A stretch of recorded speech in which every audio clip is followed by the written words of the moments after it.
We were just working with stitch number 7 on the Husqvarna Viking Designer Brilliance 80, talking about overlock stitches going over a single edge and which foot would be best. Foot J is on the machine right now, and that's got that little kind of pin. There's a little support in the foot that the stitch goes over so it keeps it nice and flat. But there's also overcasting and seaming. Now, instead of me just going to the stitch and then wondering if I have all the settings set up correctly, I am going to be doing a little, like a neckline with some ribbing around a curve, and that's all stretchy.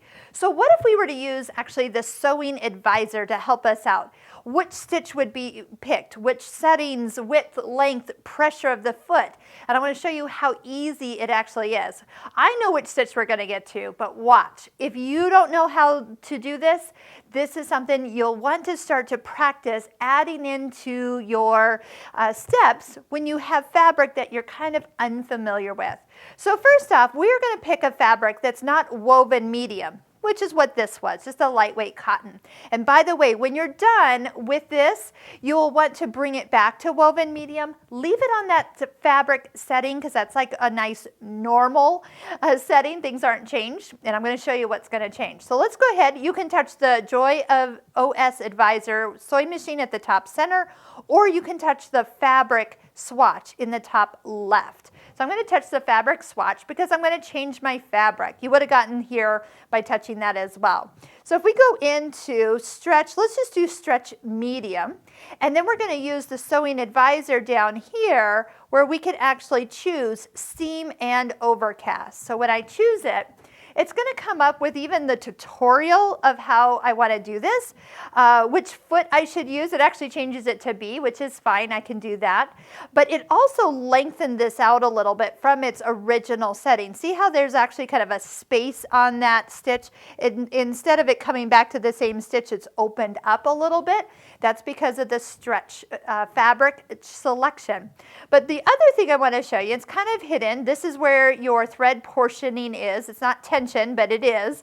But there's this little white toggle. When I switch over to the white toggle, this is pressure. Now, normally that number is 6. This is not 6 anymore. It reduced it to 3.0. That means that this foot is not going to come down. It's actually quite even loose. I can even kind of lift it with my finger. It has reduced the pressure so it can glide and not give this fabric extra wave as it stitches. So that's another benefit for using the Husqvarna Viking Sewing Advisor. Plus, if you had any questions, you can look at the step to help you out with. If you don't want this on the screen, just know you can minimize that. It'll hang out down below. But this is all set up. All I had to do was tell the machine what fabric I was using and what I wanted to do on that fabric. I am going to leave the foot on just because that foot will work with this particular setting here. And now it's just going to go ahead and stitch. So I'm going to gently pull on this ribbing just as I go around the curve.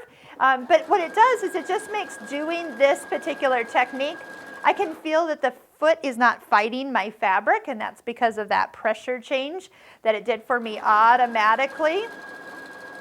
I'm just guiding this so the stitches kind of jump off the edge of the fabric as I'm kind of going around the curve. But what I'm getting, and remember what we started with, is a seam and overcasting feature. So it's going to overcast it, but it's also the seam all at once. Plus it's got the stretch and give that I would need, for example, on a knit fabric, for a neckline, super easy to do. So just know when you're done with this and you start going back to just a straight stitch, it will remember that fabric setting. So go back and change it to the fabric you're using. If you are still using stretch fabric, well then leave it there. But go ahead and bring it back to that woven medium. So before you start, just make sure you're there. If you want to just go right back to a seam, you're right where you can start sewing a regular seam on regular fabric.